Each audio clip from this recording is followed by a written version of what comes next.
Assalamualaikum warahmatullahi wabarakatuh. Waalaikumsalam warahmatullahi wabarakatuh. Bismillahirrahmanirrahim. Alhamdulillahirrahmanirrahim. Wassalatu wassalamu ala muhammadin wa ala alihi washabihi ajmain. Amma ba'du. Sebelumnya saya terima kasih kepada ibu-ibu semuanya yang sudah hadir, ya, ibu guru hebat semuanya pada hari ini pada acara Destinasi Budaya Positif aksi nyata materi modul 1.4. Ya, perkenalkan Bapak Ibu, saya Resiana Nurjahar, CGP Angkatan 11 Kabupaten Karawang, ya. Dengan ibu fasilitator saya ini bernama Ibu Dewi Layati MPD, dan kemudian pengajar praktik saya yaitu Bapak Joni Nugroho Purnomo SPD. Alhamdulillah pada kesempatan yang berbahagia ini saya diberi kesempatan untuk mendefinisikan yang modul budaya positif ini kepada ibu-ibu semuanya, yang berhubung bapak-bapaknya sedang ada kegiatan perkemahan, ya, membangun tenda bersama anak-anak. Jadi saya sangat berterima kasih sekali sebelumnya untuk ibu-ibu semuanya yang telah hadir hari ini yang bisa mengikuti acara ini. Baiklah, sebelum acara dimulai, kita berdoa dulu bersama-sama. Berdoa akan dipimpin oleh Ibu Esa. Ibu Esa, saya persilakan.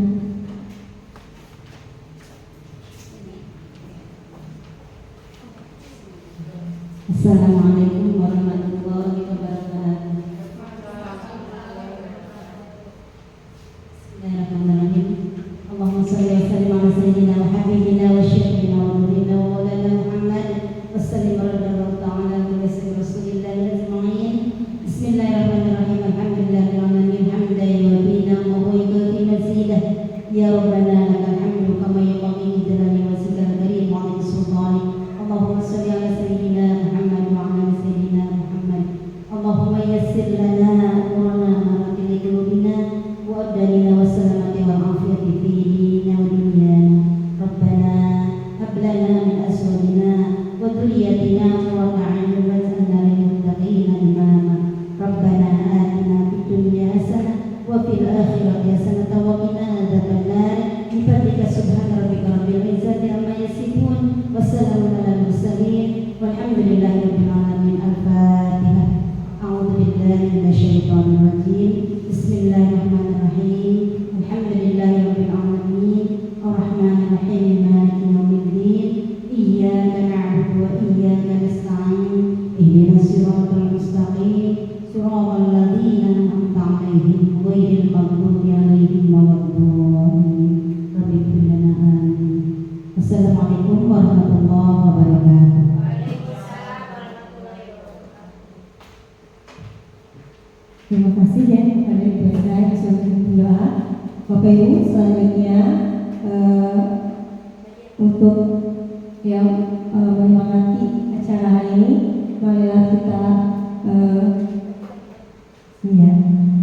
menyanyikan lagu Indonesia Raya bersama-sama. Ibu-ibu semuanya, saya persilakan untuk berdiri.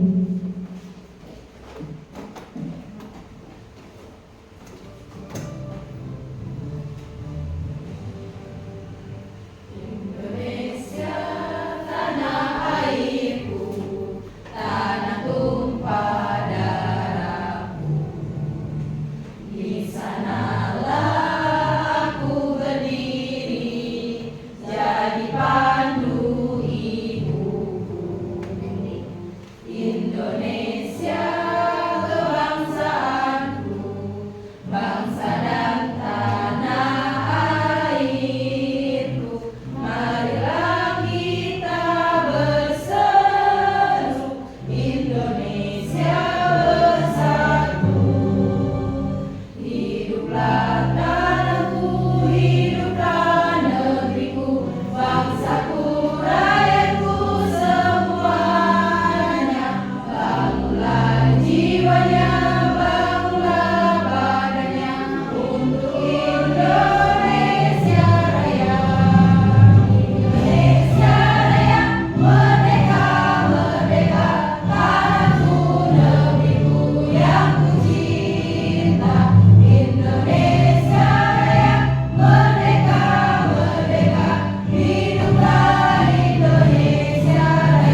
ada keyakinan kelas, ya.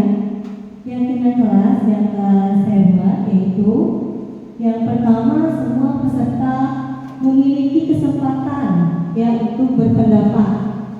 Yang kedua, saling berpikiran terbuka. Yang ketiga, jika ada satu peserta berbicara, maka peserta yang lainnya mendengarkan. Kemudian berpendapat setelah dipersilahkan. Dan yang kelima, berpartisipasi penuh. Dan keenam yaitu mengikuti sesi kelas dengan perasaan yang gembira, ya Bapak Ibu. Oke, baik, selanjutnya sepakat Ibu-ibu semuanya? Sepakat ya, kita harus gembira hari ini ya. Walaupun sedang banyak pikiran, sedang panas hari ini, kita harus tetap bergembira ya. Kemudian selanjutnya, nah Bapak Ibu, ini adalah materi dari budaya positif. Yang pertama, seorang guru yang baik itu harus memiliki kemampuan dalam mewujudkan budaya positif di sekolah. Budaya positif tersebut dapat dijalankan dengan menerapkan konsep-konsep inti seperti disiplin positif dan nilai-nilai kebajikan universal. Yang kedua, motivasi perilaku manusia. Yang ketiga, kebutuhan dasar manusia. Yang keempat, posisi kontrol restitusi. Yang kelima, yaitu keyakinan sekolah dan kelas. Dan yang keenam adalah segitiga restitusi. Ya, ini adalah materi-materi dari budaya positif hari ini yang akan saya sampaikan. Nah, sebelumnya supaya lebih bergembira lagi, ya, lebih hidup lagi suasananya, saya akan speaking dulu ya. Nah, nama speakingnya adalah cobalah buka. Di sini nanti saya meminta perwakilan kepada ibu-ibu ya, siapa saja yang bersedia untuk misalkan yang satunya nanti menghafalkan tangannya dan yang satunya mencoba membukanya, ya, membuka kepala tangannya temannya tersebut. Baik, siapa yang mau mencoba? Baik, Ibu Nini dengan Ibu Uci ya, silahkan coba ya. Bagaimanapun nanti Bu Uci harus bisa membuka kepalanya Ibu Eden. Baik, jangan jauh-jauhan. Di mana? Ya. Siapa yang mau buka? Siapa? Yang mau buka siapa? Ini siapa? Nah, kelihatan. Nah, agak jauhan. Nah, gitu. Iya. Siap ya.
Seperti itu Bu Ocha, kenapa saya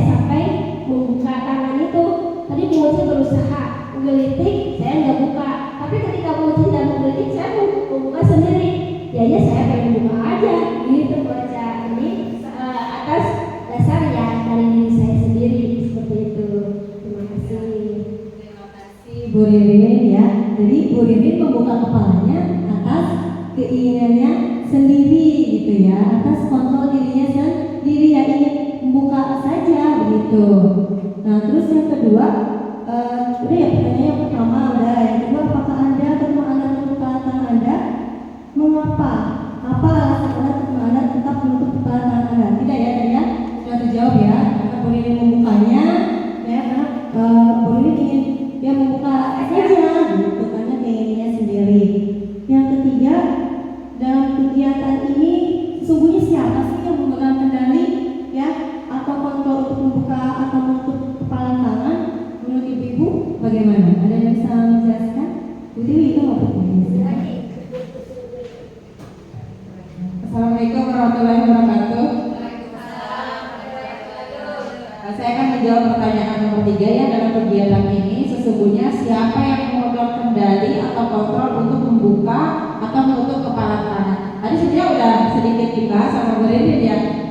Tadi Bu Uci udah berusaha sampai kayak gini kan dikit tetap nggak mau gitu kan, tetap nggak bisa. Sebenarnya ya kita bisa aja mengontrol, berarti yang kontrol siapa? Ya Bu Ridin sendiri. Ya Bu Ridin pengen dikencengin, ya kencengin aja. Pengen dilepasin, ya lepasin aja. Berarti yang memegang kendali ya Bu Ridin sendiri. Terima kasih. Bagus sekali jawabannya Ibu Dewi. Jadi jawaban yang ketiga adalah yang mengontrol dirinya Bu Ridin ya, Bu Ridin sendiri ya. Itu kenapa tadi bisa sampai terbuka kepalanya ya, ibu seperti itu. Nah jadi di sini juga nanti akan berhubungan dengan materi yang akan saya sampaikan. Yang pertama yaitu tentang disiplin positif ya ibu-ibu.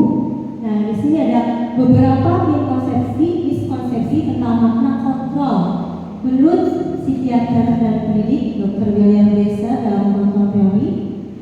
Yang pertama, ilusi guru mengontrol peserta didik. Pada dasarnya kita itu tidak bisa memaksa atau tidak dapat memaksa peserta didik untuk berbuat sesuatu jika peserta didik tersebut memilih untuk tidak melakukannya ya. Jadi sebagai guru juga kita tidak boleh memaksakan kehendak kepada siswa kita ya. Jadi kalau misalkan ada anak yang tidak bisa matematika gitu ya, kita harus mereka tuh kita mengajarkan perkalian, kita harus mendidik anak itu supaya bisa perkalian. Kita tidak bisa seperti itu ya. Kita sebagai guru tidak boleh memaksakan ya, tidak boleh memaksa peserta didik untuk berbuat sesuatu jika dia tidak memilih untuk melakukannya gitu. Yang kedua, ilusi bahwa semua penguatan positif efektif dan bermanfaat. Penguatan positif atau bujukan itu adalah untuk kontrol segala usaha untuk mempengaruhi peserta didik agar mengulangi sesuatu perilaku tertentu. Nah, jadi di sini juga kita sebagai guru juga ya harus bisa artinya apa? Membuat penguatan positif atau membuat bujukan dalam bentuk-bentuk kontrol kepada peserta didik kita. Yang ketiga, ilusi bahwa kritik dan membuat orang merasa bersalah dapat menguatkan karakter. Menggunakan kritik dan rasa bersalah untuk mengontrol peserta didik menuju pada identitas gagal. Mereka belajar untuk merasa buruk tentang diri mereka. Kita juga sebagai guru itu tidak boleh ya, tidak boleh artinya menggunakan kritik berlebihan sehingga membuatkan peserta didik itu menjadi dia merasa bersalah. Yang keempat, ilusi bahwa orang dewasa memiliki hal untuk memaksa. Banyak orang dewasa percaya bahwa mereka memiliki tanggung jawab untuk membuat peserta didik berbuat hal-hal tertentu. Apapun yang dilakukan dapat diterima selama ada sebuah kemajuan berdasarkan sebuah pengukuran kinerja. Ya, jadi sebagai guru juga ya kita tidak boleh itu anak harus terus mengikuti keinginan kita, tapi kita ya harus mengerti peserta didik tersebut gitu Bapak Ibu. Ya, kita juga tidak boleh memaksakan kehendak kepada peserta didik gitu. Jadi biarlah peserta didik kita sendiri nanti dia yang akan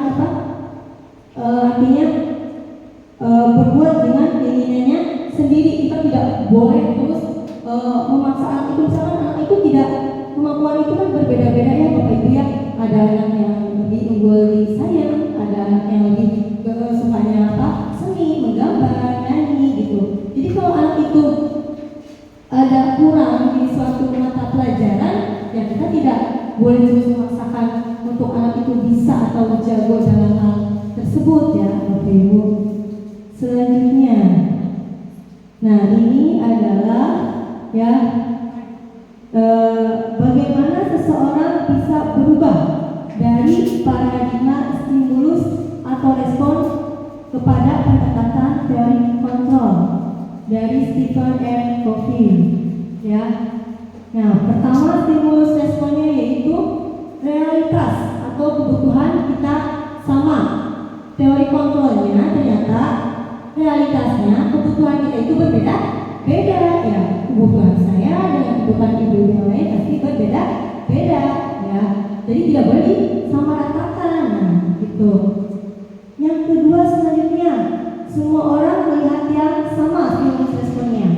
Teori kontrolnya sebenarnya setiap orang itu memiliki gambaran berbeda ya, tidak bisa sama. Saya misalnya melihat ibu itu baik ya, cerdas gitu. Tapi dalam misalkan Bu Tiwin belum tentu sama dengan saya gitu. Gambaran terhadap Bu Tiwin gitu ya. Yang ketiga, kita mencoba membawa orang agar berpandangan sama dengan kita. Kita ya dari contohnya kita berusaha memahami pandangan orang lain tentang dunia. Misalkan begini, saya berpandangan bahwa misalkan si A itu misalkan Ai misalkan ya, saya itu anaknya yang cerdas gitu ya, pintar.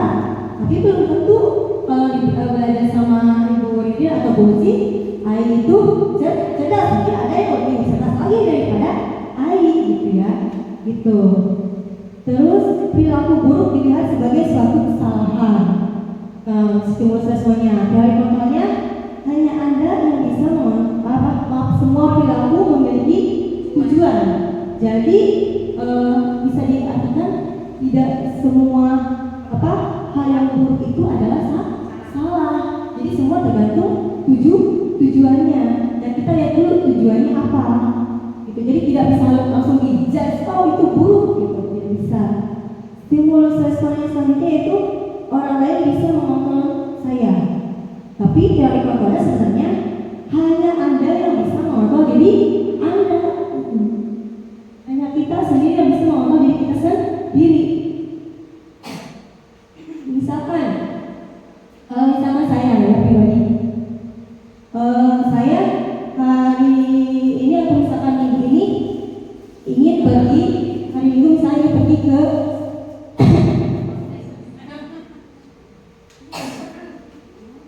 saya ingin jalan-jalan ke Cikampek gitu ya, ke Plaza gitu, shopping. Tapi karena ada kegiatan di sekolah, saya harus ke sekolah. Teman-teman meminta saya ke sekolah gitu, ibu-ibu gitu ya, kumpul dulu dong gitu di sekolah gitu kan. Ya, tapi karena itu di jam libur, kan tidak saya pergi shopping. Boleh saja kan, seperti itu ibu-ibu ya. Jadi saya bisa mengontrol diri saya sendiri, bukan orang lain gitu. Terus selanjutnya, nah di sini jawabannya, saya bisa mengontrol orang lain. Padahal dari contohnya Anda tidak bisa mengontrol orang lain gitu. Jadi kita itu sebenarnya nggak bisa. Saya harus mendikte Ibu Esa.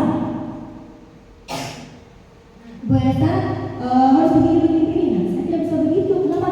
Karena Bu Esa juga punya kontrol diri sendiri gitu.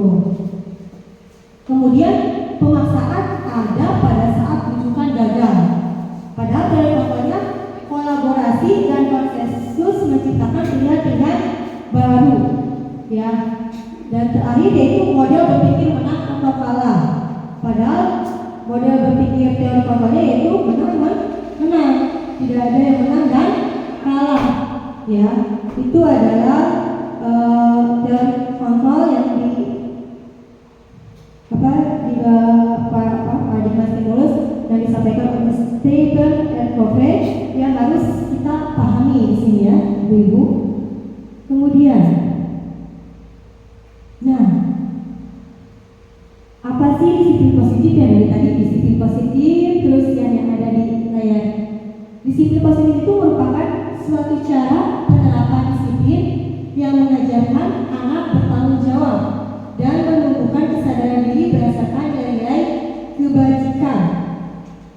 Disiplin positif sendiri itu dapat membuat peserta didik memahami dan menyadari berdasarkan motivasi internal, bukan akibat paksaan, pujian ataupun hukuman. Ya. Kemudian disiplin positif lebih ke arah disiplin diri yang dapat mengontrol diri dalam melakukan segala tindakannya. Nah, maka disiplin positif ini yang dikemukakan oleh Ki Hajar Dewantara maupun Dian dosen, di mana kedua pakar pendidikan ini mengartikan disiplin itu adalah sebagai bentuk kontrol diri, yaitu belajar untuk dirinya agar dapat mencapai suatu tujuan yang mulia. Tujuan mulia di sini mengacu pada nilai-nilai atau prinsip-prinsip mulia yang dianut seseorang. Kita namakan nilai-nilai tersebut sebagai nilai-nilai kebajikan atau virtues yang universal, yang menyeluruh. Jadi di sini ya, disiplin positif ini yaitu cara menerapkan penerapan disiplin yang mengajarkan anak bertanggung jawab.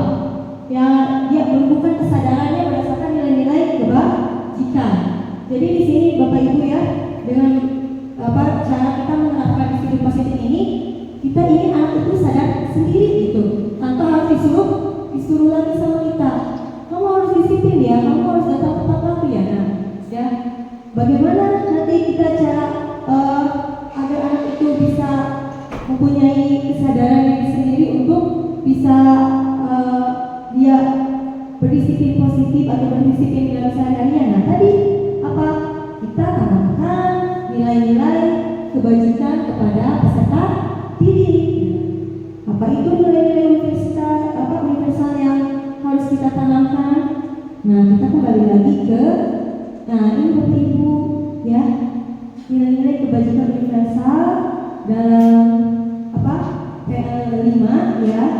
Yang pertama itu ada Bapak Pancasila, beriman bertakwa kepada Tuhan Yang Maha Esa dan berakhlak mulia. Ya, bagaimana kita cara menanamkan yang poin pertama ini? Dengan cara yang pertama berdoa sebelum dan sesudah belajar, ya. Terus dengan cara selalu kita mengingatkan bahwa mereka itu sholat 5 waktu atau beribadah itu adalah suatu kebutuhan, bukan hanya suatu kewajiban. Terus yang selanjutnya mandiri. Nah, kita harus mengajarkan anak-anak itu mandiri ya. Tidak semua hal ya yang mereka inginkan ya kita bisa layani. Mereka pun harus bisa mandiri ya. Karena dari mulai misalkan umur kelas 1, 2, 3, 4, 5, 6 ya, kemandirian anak itu pasti ada step by step itu. Jadi kita tidak boleh terlalu mengajarkan anak dengan terlalu memberikan pelayanan yang berlebihan. Terus selanjutnya yaitu berkebinekaan global. Kita sebagai sebagai pendidik, kita harus ajarkan walaupun kita berbeda-beda suku bangsa, agama gitu. Kita harus sama walaupun kita budayanya berbeda-beda, tapi ketika ada dalam suatu lingkungan, misalkan dalam satu kelas ya, kita itu adalah sama, kita mempunyai hak dan kewajiban yang sama walaupun kita berbeda-beda gitu, budayanya berbeda-beda, agamanya. Kemudian bergotong royong. Membiasakan Bapak ibu-ibu ya di kelas, biasakan saya sudah sangat melihat sekali anak-anak ini dari kelas 1 maupun kelas 6 sudah bisa bergotong royong. Dengan apa? Dengan cara misalkan mereka belajar kelompok gitu kan ya, terus membersihkan kelas, itu sudah terbentuk ya, sudah terlihat ya anak-anak didik kita. Kemudian kreatif. Nah, Bapak Ibu, bagaimana kita menanamkan nilai kreatif kepada siswa-siswi kita di kelas dengan cara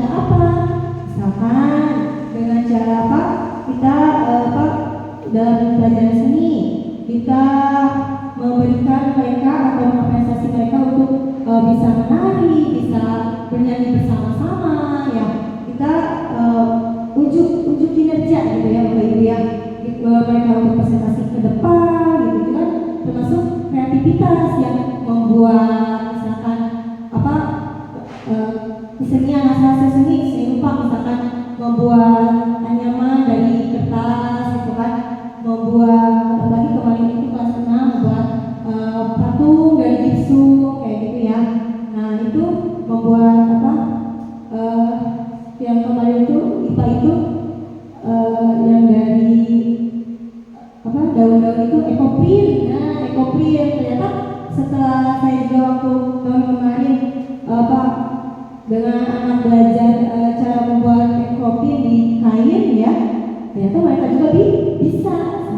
Karena apa? Karena mereka kreatif ya, ada keinginan untuk belajar gitu. Jadi selalu ajarkan itu kepada peserta didik kita. Nah dengan yang jika yang 5 tadi sudah ada pada diri mereka, saya yakin anak tersebut bisa bernalar kritis. Akan terlihat ya Ibu, jika mereka sudah bisa menguasai atau ada dalam pada diri mereka itu kelima-limanya ya, ataupun maupun 3 ataupun 2 ya, ini akan terlihat. Dengan cara apa kita bisa melihatnya? Dengan cara keaktifan dia di dalam kelas ya, bagaimana dia merespon kita saat belajar, bagaimana sopan santun dia gitu. Nah itu ya Bapak Ibu, jadi jangan lupakan nilai-nilai kebajikan universal ini yang harus kita tanamkan pada peserta didik kita. Selanjutnya, nah materi yang kedua yaitu motivasi perilaku manusia. Apa saja sih motivasi perilaku manusia itu? Ada yang tahu? Nah, motivasi perilaku manusia yaitu biasanya itu yang pertama untuk menghindari ketidaknyamanan atau hukuman. Ya, anak-anak setiap hari Senin upacara misalkan untuk menghindari ketidaknyamanan atau hukuman, misalkan terus untuk mendapatkan imbalan atau penghargaan dari orang lain. Ya, misalkan anak-anak dia mendapatkan nilai 100 hanya ingin mendapatkan penghargaan dari gurunya gitu. Terus yang ketiga, untuk menjadi orang yang mereka inginkan dan menghargai diri sendiri dengan nilai-nilai yang mereka percaya. Nah, yang pertama dan yang kedua itu adalah termasuk ya motivasi eksternal ya, yang datang dari luar dirinya ya. Dia selalu ke sekolah setiap hari Senin pakai topi dan dasi, tapi setiap hari Senin dan setiap hari Senin saja, karena untuk menghindari tidak nyaman atau hukuman ya. Terus dia hanya belajar pada saat ada ulangan saja, hanya untuk mendapatkan nilai yang bagus, penghargaan atau imbalan dari gurunya. Itu motivasi yang datang dari luar, karena mungkin saja dia ingin menunjukkan ya kepada atau ingin seperti teman-temannya seperti itu. Tapi yang ketiga ini ya ibu-ibu, untuk menjadi orang yang mereka inginkan dan menghargai diri sendiri dengan nilai-nilai yang mereka percaya, itu adalah motivasi internal ya. Nah jadi motivasi internal ini yang harus kita bangun pada diri peserta didik, agar anak itu ya menjadi terbiasa. Jadi dia ingin mendapat nilai bagus juga karena bukan ingin melihat teman-temannya, tapi dari diri dia sendiri gitu. Bukan hanya untuk menghindari hukuman dan pemberian penghargaan dari dia, agar meminimalisir motivasi eksternal dalam diri peserta didik ya. Jadi Bapak Ibu ya, sekarang kita nanti belajar bersama-sama ya, mengurangi anak-anak untuk motivasi eksternal dari luar. Jadi anak-anak itu mendapatkan hasil evaluasi yang bagus karena motivasi dari dirinya sendiri. Jangan hanya karena melihat orang lain saja, hanya ingin membuktikan kepada gurunya dan teman-temannya saja, begitu ya. Itu selanjutnya kemudian, nah ada 5 kebutuhan dasar manusia. Apa aja sih? Ya, ada yang tahu 5 kebutuhan dasar manusia? Bu Ririn, apa? Ada yang ingat? Kita butuh apa sih sebagai manusia itu? Nah, yang pertama bertahan hidup, ya. Yang kedua kasih sayang. Yang ketiga kebebasan. Yang keempat kesenangan. Dan yang kelima penguasaan. Ini adalah 5 kebutuhan dasar manusia. Yang pertamanya kebutuhan bertahan hidup. Dalam kursus survival adalah kebutuhan yang bersifat biologis untuk bertahan hidup. Misalnya kesehatan, rumah, dan makanan. Kebutuhan biologi sebagai bagian dari proses reproduksi, termasuk kebutuhan untuk tetap bertahan hidup. Ya, makan, minum, ya, itu adalah kebutuhan dasar kita sebagai manusia. Ya, kebutuhan bertahan hidup. Coba ibu misalnya tidak makan sehari saja, ya, seperti puasa, leles, sebenarnya leles, tapi leles, ya, tidak ada, bagaimana, ya? Terus kalau kita kekurangan cairan, tidak minum air putih selama 1 hari aja, bagaimana perasaannya? Ya, tidak fokus, dahaga, tenggorokan apa? Kering, gitu ya, tenggorokannya kering, gitu. Tidak ada ion-ion tubuh yang masuk, cairan yang masuk, ya. Itu adalah kebutuhan manusia untuk bertahan hidup. Yang keduanya adalah kasih sayang dan rasa terima dalam kurung kebutuhan untuk diterima, termasuk kebutuhan psikologis, meliputi kebutuhan akan hubungan dan koneksi sosial, kebutuhan untuk memberi dan menerima kasih sayang, dan kebutuhan untuk merasa bagian menjadi dari suatu kelompok.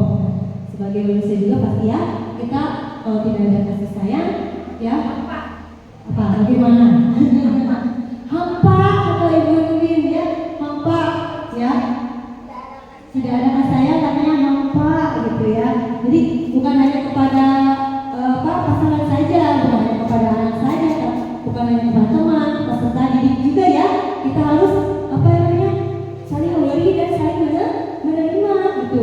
Jika kita menyayangi peserta didik kita dengan tulus, kita selalu berusaha untuk ramah pada peserta didik kita, saya yakin, gitu ya, mereka juga akan feedbacknya akan baik terhadap kita. Anak yang misalkan mungkin di kelasnya yang sangat hiperaktif juga, kalau kitanya ramah, ya, kitanya bisa belajar untuk mengerti dia juga pasti kitanya juga feedbacknya akan baik, gitu ya. Dia tuh anak-anak tuh biasanya mencontoh, gitu ya, mencontoh apa yang dilihatnya, gitu. Oh, ibu guru saya begini ya, nanti saya seperti itu, gitu. Saya harus baik seperti ibu guru saya, gitu ya. Jadi walaupun sepesan-pesannya kita sama anak tersebut, ya, Bapak Ibu, kita sebagai pendidik kita harus terus melayani mereka dengan sepenuh hati, dengan penuh keikhlasan, ya, seperti itu Bapak Ibu. Terus penguasaan, kebutuhan pengakuan atas kemampuan, ya. Kemudian ada kebebasan, ya, kebutuhan akan kebebasan. Setiap makhluk hidup kita, setiap manusia itu perlu kebebasan, ya, kebebasan menjadi sendiri, ya. Terus kesenangan, kebutuhan akan kesenangan untuk merasa senang, ini ya yang paling dasar dari manusia itu. Kebutuhan bertahan hidup, kasih sayang, penguasaan, kebebasan dan kesenangan, itu. Selanjutnya selanjutnya.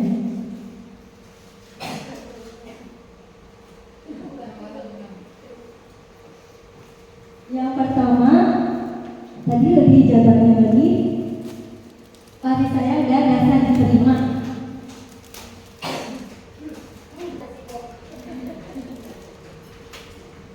Baik, lanjut lagi ya. Kasih sayang rasa diterima, gitu ya. Nah, di sini ada sebuah penjelasan dari saya ya tentang misalkan sebelum mengikuti lomba sistres, Ihsan adalah anak yang pendiam dan pemalu. Dia mungkin merasa tidak berharga dan tidak pandai bersosialisasi dan tidak memiliki banyak teman. Namun ketika dia mengikuti lomba sistres dan berhasil menjadi juara umum, dia mendapatkan perhatian dan pujian dari guru dan teman-temannya yang mungkin selama ini hanya memandangnya sebelah mata. Nah, di sini ya, jadi dia itu si Ihsan itu ingin bukan hanya membuktikan gitu ya. Sebenarnya bukan pembuktian yang ingin dia perlihatkan kepada teman-temannya, tapi lebih ke rasa kasih sayang dan rasa terima gitu.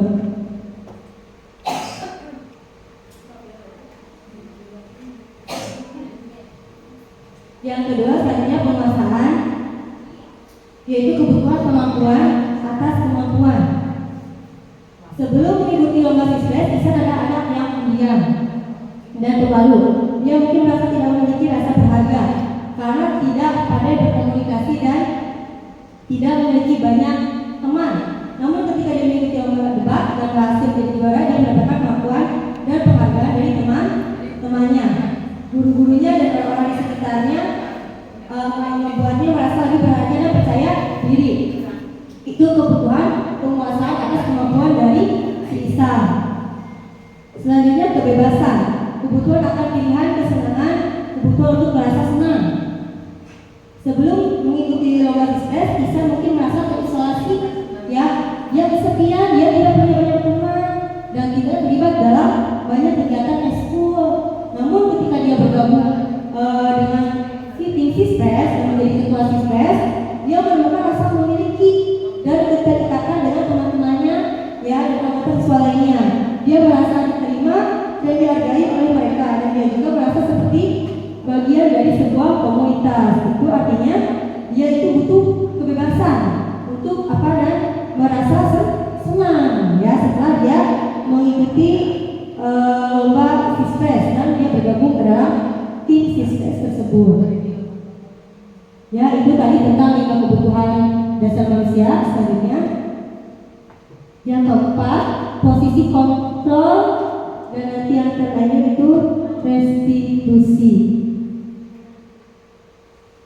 Ya, nah di sini ada posisi kontrol dan restitusi. Itu yang pertama, guru sebagai penghukum. Yang kedua, guru sebagai pembuat merasa bersalah. Yang ketiga, guru sebagai teman. Yang keempat, guru sebagai pemantau. Dan yang kelima juga guru sebagai manajer. Bapak Ibu, pada saat sekarang kita itu lebih banyak sebagai apa sih?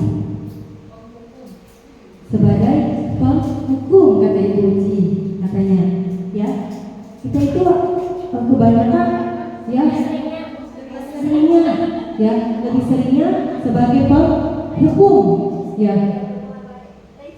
Nah, saya pribadi juga ya merasa sebelum belajar tentang materi ini ya, tentang budaya positif, saya juga pribadi saya juga gurunya kan guru sebagai penghukum ya, gampang menghukum anak gitu ya, peserta didik gitu. Kita itu jadi sebagai guru baiknya kita itu tidak boleh sebagai penghukum ya, harus bagaimana? Kita juga tidak boleh sebagai pembuat merasa bersalah gitu ya. Jadi tidak boleh membuat anak-anak itu menjadi rendah diri ya, seperti itu. Yang baik itu, yang paling baik itu guru sebagai apa?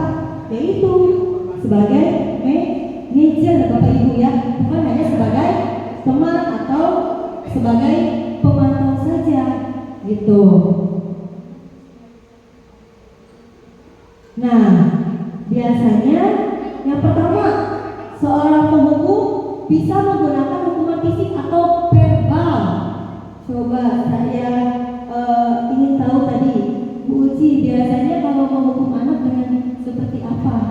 Perkataan verbal seperti apa atau bagaimana? Saya tidak pernah menghukum. Dengan tidak pernah menghukum. Coba. Aku mau berpendapat.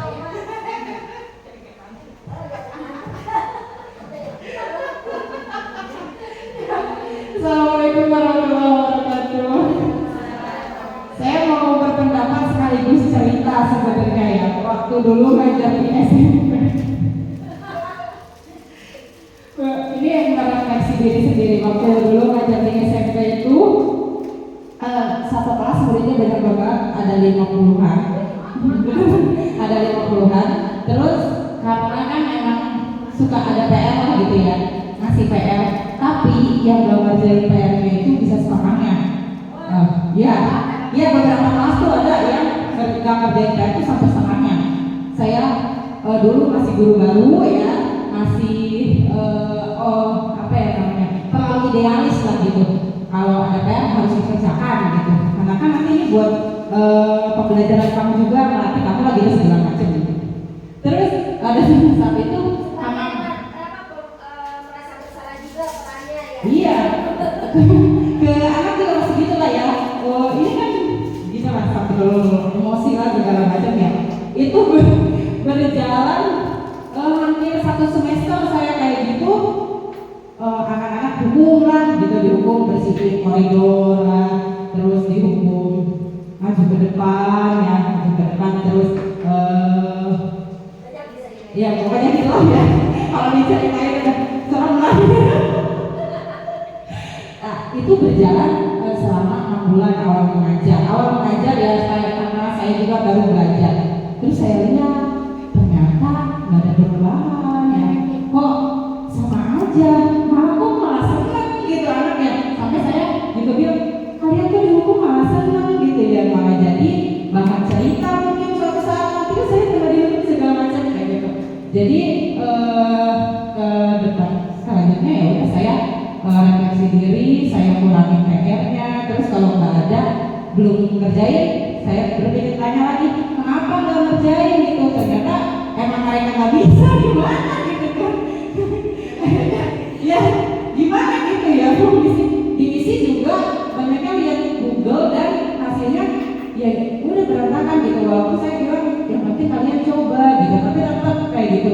Akhirnya ya saya kalau ada PR nggak ngerjain, kita kerjain bareng-bareng di kelas gitu. Itu sih pengalaman saya waktu itu baru awal ngajar di tahun 2018. Saya juga diskusi sama guru-guru yang lain gitu, kok gini ya gitu, kerjain tugas udah dikerjain gitu PR, atau ada yang tiba-tiba namanya matematika ya, agak suka kabur gitu, pura-pura sholat padahal madem di masjid. Banyak pengalaman seperti itu. Dihukum juga percuma kalau emang nggak ada kesadaran dari dirinya. Kita aja terima kasih. Assalamualaikum warahmatullahi wabarakatuh. Baik, kita hapus dulu tuh Ibu Desi ya. Terima kasih, itu dari pengalaman Ibu Desi waktu mengajar di SMP menjadi seorang guru penghukum. Nah, ya pasti ya. Jadi anak itu merasa bersalah gitu. Nah, pada posisi ini biasanya guru itu biasanya akan berasa lebih lembut, bersuaranya lebih lembut, tapi membuat dia merasa salah, jadi rendah diri gitu ya. Nah, merasa tidak nyaman gitu.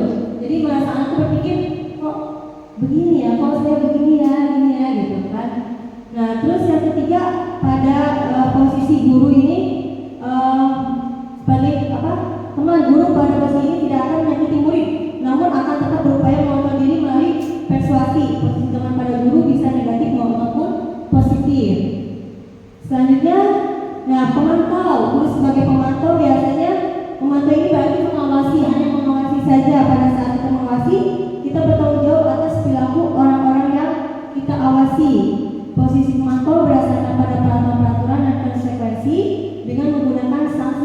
konsekuensi.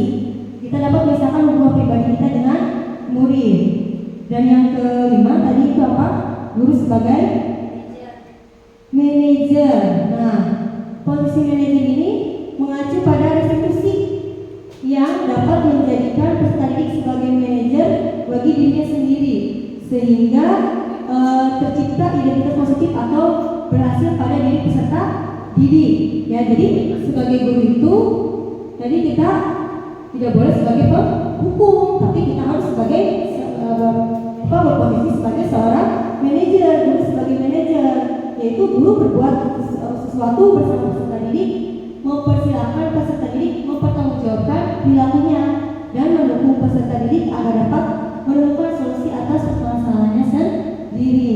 Ya, nah selanjutnya ya Bapak Ibu, jadi itu tadi ya, dalam guru berbagai posisi yang lebih bijaknya yang harus kita tanamkan pada diri kita sendiri adalah guru sebagai manajer. Jadi kalau ada apa-apa itu kita harus tanyakan dulu baik-baik. Ya, kita tidak boleh langsung menjudge, apalagi mau hukum gitu. Kita tidak boleh juga berkata-kata jadi membuat merasa bersalah sehingga anak itu menjadi rendah diri gitu ya. Jadi sebagai guru itu kita harus belajar untuk tidak sama agar kita bisa menjadi sebagai manajer bagi mereka. Yang terakhir yaitu keyakinan kelas atau sekolah. Ya, nah ibu sudahkah membuat keyakinan kelas di kelas masing-masing? Keyakinan kelasnya sudah dibuat? Sudah. Oke. Selanjutnya, mengapa keyakinan kelas? Mengapa tidak peraturan kelas saja? Ya, coba. Sini ada pertanyaan. Yang pertama, mengapa ya kita memiliki peraturan tentang penggunaan helm pada saat mengendarai kendaraan roda 2 atau motor? Siapa yang mau jawab? Bu Esa mau jawab? Bu Frida, ya Bu Frida. Silakan. Mengapa kita memiliki peraturan tentang penggunaan helm pada saat mengendarai kendaraan roda 2? Untuk melindungi diri, untuk melindungi kepala ya, terutama pada saat berkendara. Kita tidak tahu hal apa yang akan terjadi di sana. Jadi mengapa? Dan itu untuk melindungi diri. Itu aja. Terima kasih untuk ya. Untuk melindungi diri kita ya agar dari kecelakaan. Ada yang mau berpendapat yang lain? Ibu Eka? Ya, mengapa memakai helm kalau pakai motor? Ini mungkin jawabannya sama juga ya Bu, untuk melindungi diri dari hal-hal yang tidak diinginkan selama perjalanan dalam mengendarai motor. Yang kedua, biar gak panas Bu, biar gak panas karena hujan, mungkin seperti itu. Ketika keadaan cuacanya lagi panas, melindungi kepala yang panas. Ketika lagi hujan, melindungi kepala juga dari iya, melindungi mata, melindungi muka, wajah, ya nggak terpapar sinar UV. Mungkin itu saja dari saya. Saya merawat aja. Jadi untuk melindungi diri sendiri ya, untuk keselamatan diri sendiri. Pertanyaan yang kedua, mengapa kita memiliki peraturan penggunaan masker dan mencuci tangan setiap saat? Siapa yang mau jawab? Bisa, bisa.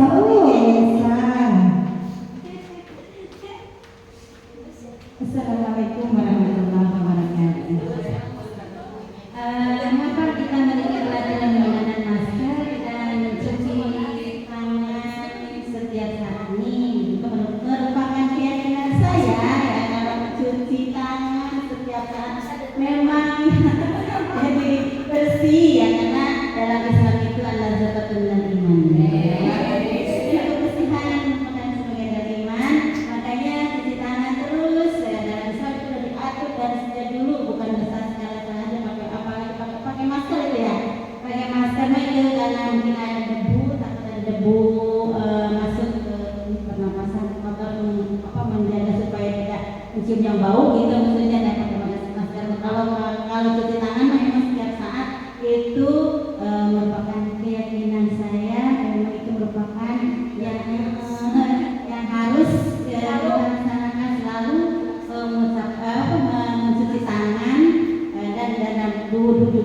cuci tangan ya.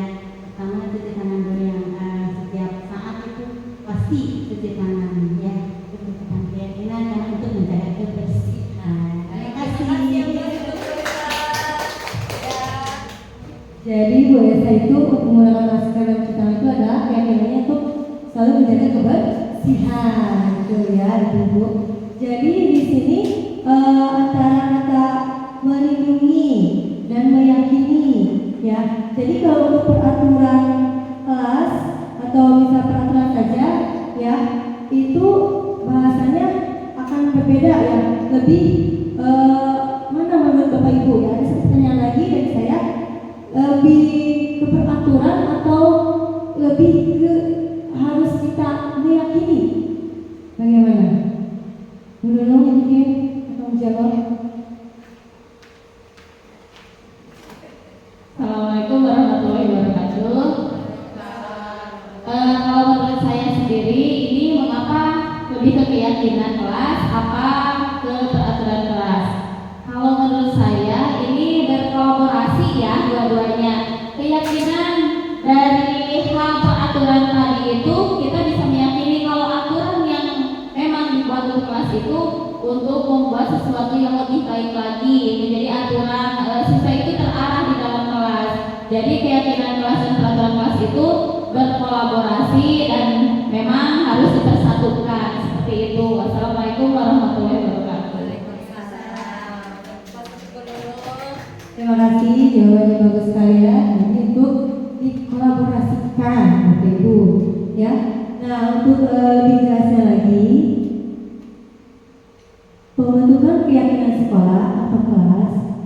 Nah, keyakinan kelas itu bersifat lebih abstrak daripada peraturan yang lebih rinci dan konkret, ya. Keyakinan kelas juga berupa pernyataan-pernyataan yang universal, yang umum, yang menyeluruh. Yang selanjutnya, pernyataan keyakinan kelas itu senantiasa dibuat dalam bentuk yang positif. Keyakinan kelas hendaknya tidak terlalu banyak sehingga mudah diingat dan dipahami oleh semua warga kelas. Keyakinan kelas sebaiknya sesuatu yang dapat diterapkan di lingkungan tersebut. Terus semua warga kelas hendaknya ikut berkontribusi dalam pembuatan keyakinan kelas lewat kegiatan curah pendapat, dan terakhir bersedia mengingat atau kembali keyakinan kelas itu dari waktu ke waktu. Jadi keyakinan kelas ini Bapak Ibu ya, ini dibuatnya dengan kata-kata yang umum dan dalam bentuk positif. Jadi kita harus menghindari perkataan-perkataan yang negatif. Yang misalkan coba ada yang sudah buat puisi yang Ibu buat peraturan kelas atau keyakinan kelasnya tadi apa? Kan harus apa kata-katanya harus menggunakan kata yang dalam bentuk positif. Ya, contohnya. Tidak boleh datang terlambat. Tidak boleh makan ketika dalam proses KBM. Kemudian buang sampah pada tempatnya. Itu aja. Gak usah banyak-banyak, salah satu. Nggak terlalu tinggal ada satu. Katanya tadi apa?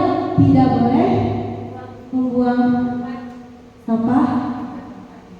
Membuang sampah pada tempatnya. Terus tidak boleh datang terlambat. Terus tadi apa ya? Tidak boleh makan di dalam kelas. Tidak boleh makan aja dalam kelas. Coba Ibu ini yang sudah dibuat bagaimana kelasnya? Mungkin untuk keyakinan kelas ya, yang sudah saya buat ya. Mungkin juga nanti bisa masukkan dengan guru-guru lainnya. Untuk keyakinan kan tadi alhamdulillah ya sebelumnya tadi sudah pelajarinya. Keyakinan itu aku keyakinan dari semua anggota yang ada di kelas, baik itu guru atau peserta didik. Jadi keyakinan itu dibuat berdasarkan dari apa? Ya, kesepakatan kan keyakinan ya warga kelas. Untuk kesepakatan tadi itu pernyataan keyakinan kelas senantiasa positif gitu ya. Iya. Kata-katanya yang sudah saya buat. Yang pertama itu datang tepat waktu. Ya. Terus yang kedua, ketika pembelajaran diharapkan tidak ngobrol. Terus selanjutnya, kelas selalu dalam keadaan bersih. Kemudian makan dan minum di jam istirahat. Selanjutnya, datang dan pulang tepat waktu. Seperti itu yang saya buat Koca. Terima kasih. Baik, atas tujuan Jadi bagus sekali ya. Ya itu udah semuanya yang kita mulai tadi udah mencakup dari keyakinan kelas. Jadi kita hindari kata-kata seperti tidak boleh, dilarang atau jangan, harus apa datang tepat waktu gitu, datang dan pulang tepat waktu. Tidak apa, jangan terlambat. Nah, jadi kata-kata yang bagusnya itu keyakinan kelasnya datang tepat waktu, makan dan minum di jam istirahat ya. Oke, terus tadi apa? Buang sampah pada tempatnya gitu. Nah itu, jadi keyakinan kelas itu dibuat dalam bentuk kata-kata yang positif ya, jangan kata-kata yang negatif seperti itu. Itu adalah dari pembentukan keyakinan sekolah atau keyakinan kelas. Nah, yang pertama ya, guru berperan dalam mewujudkan terbentuknya keyakinan sekolah atau kelas dengan adanya kesepakatan antara guru dan peserta didik. Jadi jangan langsung kita ketik dan langsung kita print dan tempel gitu. Jadi harus kesepakatan semua peserta didik ya di kelas itu gitu. Jadi kita ngajar misalkan saya di kelas 5 ya, di kelas 5A. Saya buat keyakinan kelas ya bersama-sama dengan seluruh siswa kelas 5A gitu. Saya tidak membuat sendiri gitu, ketik langsung tempel aja gitu. Seperti itu ya, oke. Dia harus ada kesepakatan antara guru dan peserta didik. Kemudian keyakinan sekolah atau kelas itu berupa pernyataan universal yang mudah diingat dan dipahami dan harus diterapkan di lingkungan sekolah ya. Jadi harus menyeluruh gitu dan mudah diingat, jangan terlalu panjang ya kata-katanya gitu. Selanjutnya ya, yang terakhir ini ya, Ibu ya, penerapan segitiga restitusi. Ya, penerapan segitiga restitusi. Apa itu? Kita buka. Ya. Nah, segitiga restitusi ini yaitu yang tadi di komposisi kontrol, guru yang berperan sebagai manajer menggunakan segitiga restitusi dalam menyelesaikan masalahnya ya. Kita lihat tadi selanjutnya. Nah, tahapan-tahapan dari segitiga restitusi. Yang pertama yaitu menstabilkan identitas. Yang kedua, validasi tindakan yang salah. Yang ketiga yaitu menanyakan keyakinan. Jadi di sini ya, tujuannya untuk apa sih? Yaitu tadi untuk menghasilkan peserta didik yang mandiri, percaya diri dan bertanggung jawab. Jadi Bapak Ibu, kalau ada suatu masalah ya yang kita hadapi, misalkan ada anak yang di kelasnya melanggar peraturan ya, ataupun misalkan ada anaknya yang menangis karena bisa bertengkar dengan temannya ya, kita harus melakukan 3 tahapan restitusi ini ya. Kita tadi waktu kontrol tadi kita tidak boleh langsung menjudge, menghukum ya, ada tahapan-tahapannya. Guru akan menjadi seorang manajer itu apabila ini ya. Nah, kita melakukan tahapan restitusi ini. Yang pertama, menstabilkan identitas, validasi tindakan yang salah, dan menanyakan keyakinan. Contohnya, nah ini ya, di sini untuk menstabilkan identitas ya, kita kepada anak, misalkan ada anak yang berbuat salah ya, kata-kata yang kita bisa ucapkan itu adalah, nah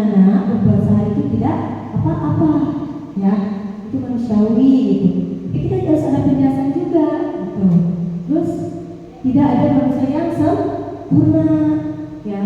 Terus misalkan ibu guru juga pernah masalah seperti itu, gitu.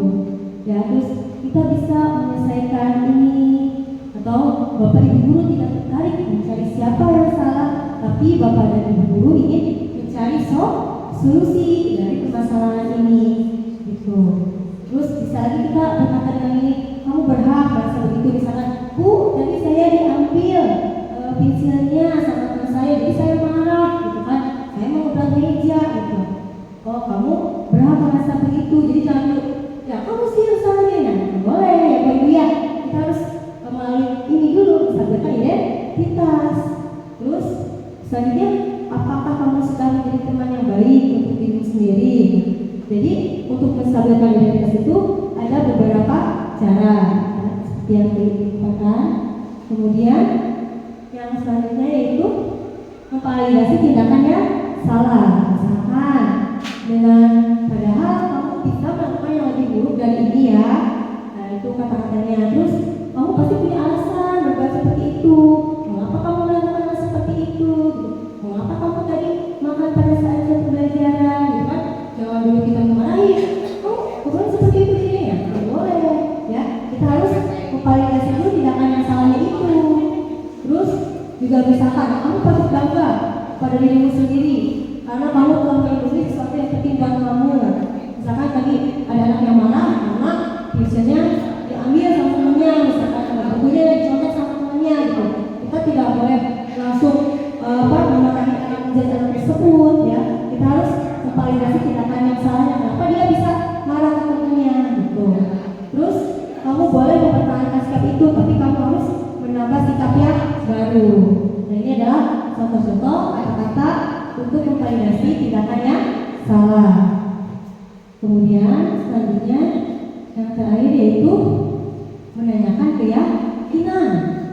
Nah kita harus menanyakan keyakinan itu yang terakhir ya, ini yang ketiga, kepada peserta didik tersebut dengan perkataan seperti ini. Padahal kamu bisa melakukan yang lebih buruk dari itu ya. Terus kamu pasti punya alasan mengapa kamu melakukan hal itu, gitu. Kamu tidak boleh berkata seperti itu, gitu. Jadi kita harus menanyakan keyakinan kepada anak. Saya yakin apabila kita sudah bisa menerapkan langkah-langkah ketiga diskusi tersebut, kita akan posisi pangkat kita sebagai guru itu akan bisa menjadi seorang manajer kepada anak. Jadi kalau misalnya ada anak bermasalah itu ya Bapak Ibu, yang pertama kita benar tidak boleh menjadi guru yang penghukum. Ya kita harus sudah tinggalkan itu sudah zaman dulu gitu ya, sudah zaman kolonial ya, maksudnya kayak gitu ya, yang tidak boleh kita bawa pada zaman sekarang. Kita pada zaman sekarang itu guru itu harus sebagai manajer kepada anak didik kita. Dengan cara apa tadi? Dengan cara menggunakan restitusi ya. Jadi Bapak Ibu saya harapkan setelah menerima atau sharing dan tahu tentang materi budaya positif ini, kita bisa menerapkannya secara bersama-sama ya di sekolah ini ya, terutama di sekolah dari tanggal 1 gitu. Kita belajar bersama, kita sharing bersama ya tentang budaya positif agar anak-anak kita di sekolah ini juga mempunyai kedisiplinan ya, yang akhirnya bisa tercipta disiplin positif pada diri anak-anak kita sendiri dengan cara tadi ya Bapak Ibu saya sudah paparkan dari mulai positif ya, dengan kita berkaitan kelas ya, dengan satu yang ternyata adalah dengan cara restitusi. Baik Bapak Ibu, karena waktunya ya sudah azan zuhur, sebelum saya akhiri pertemuan hari ini, adakah yang mau bertanya mungkin? Ada saya kasih pertanyaan, tanya jawab. Satu pertanyaan. Ada yang bertanya? Kalau ada yang belum paham ya, silakan dulu. Assalamualaikum warahmatullahi wabarakatuh. Bukan bertanya ya bocah, ini menambahkan saja. Ternyata kita itu dari zaman ke zaman sangat berbeda ya. Waktu zaman kita ibaratkan kertas kosong, belum ada coretan ya untuk ke sekolah ini. Berbeda dengan hal sekarang, kita ada di generasi 4.0 ya. Untuk intelektual itunya digitalnya sudah maju. Anak-anak kita datang ke sekolah itu sudah dengan potensi yang dimilikinya itu sudah sangat banyak dan beragam ya. Nah ini dari disiplin positif ini ternyata perlu untuk dikolaborasikan juga dengan kondisi anak yang sekarang, sehingga kelas itu dibangun memang benar-benar sesuai dengan kiprah digital yang sekarang, sampai anak-anak itu tidak ketinggalan gitu tentang digitalnya. Terus perkembangan di dalam pembelajaran aja sekarang sudah kurikulum merdeka dan memudahkan kita untuk menampilinya sebagai manajer. Di situ kan dijelaskan kita sebagai manajer ya. Ternyata selama kita belajar kemarin, kebanyakan guru itu bukan sebagai manajer ya. Dulu mah justru guru yang memegang kendali semuanya untuk peserta didik. Nah sekarang dari materi ini banyak hal yang dipelajari bahwa kita itu adalah sebagai manajer yang memang harus mengembangkan dan mengarahkan anak untuk menggali potensinya lebih baik lagi dan taat terhadap aturannya. Jadi di kelas menjadi anak yang sukses dan tujuan kita tercapai di dalam profil pelajar Pancasila. Terima kasih. Assalamualaikum warahmatullahi wabarakatuh. Baik ya Bapak Ibu, terima kasih ya atas pertanyaannya dari Ibu Nunung ya. Betul sekali, pada zaman sekarang dan zaman digitalisasi, kita juga sebagai guru harus bisa kalau kata kita belajar di antara didiklah peserta didik ini sesuai dengan zamannya ya.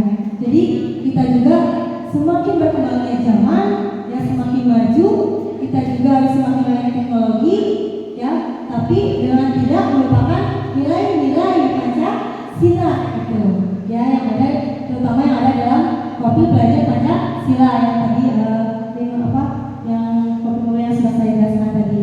Baiklah, saya sangat berterima kasih sekali ya atas waktunya, kedatangannya pada acara Daya Sosialisasi tentang Budaya Positif ini ya.